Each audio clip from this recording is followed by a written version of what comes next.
This was the first time this phrase had been uttered. Oh, really? And it is known as the Glomar response.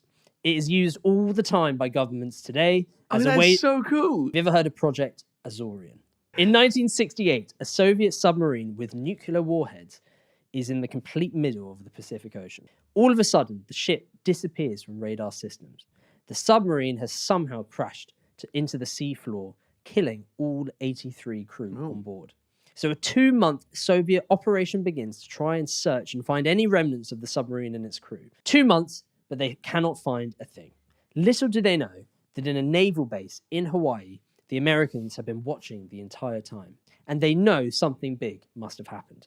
When the 2-month search comes to an end and all the Russian ships leave the area, the Americans send their own submarine to go have a look.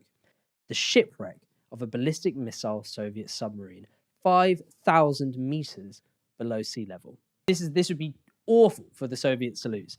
President Richard Nixon gives the go-ahead for an incredibly risky and daring mission to retrieve this submarine from the ocean bed, and to do so without alerting the Soviets. 4 years of construction, $5.2 billion in today's currency, and suddenly the Glomar Explorer sets off. The Glomar arrives and starts the 1-month process of slowly lowering its claw. Twice during this time, Soviet patrols arrive on the scene and question the ship. The Soviets are suspicious and stay to watch the American ship throughout the mission. And after weeks, the claw is finally ready to retrieve the ship.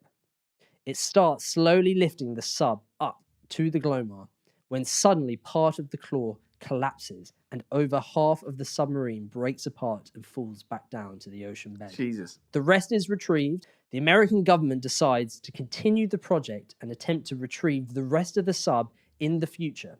But American newspapers reveal the CIA's big plan a year later and exposes Project Azorian. So the official government line when questioned about Project Azorian was, "We can neither confirm nor deny."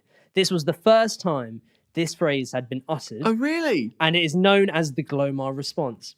It is used all the time by governments today as a way. So cool. As a way to respond evasively, saying something whilst actually saying anything at all. That's where it comes from. It comes specifically from this incident. That point. No, alone. Is like that. It's just like that phrase that we hear all the time. That governments will constantly say is because this ridiculous mission to try and save face of themselves and the Soviets. They said we can neither confirm nor deny, and that's how it became a thing.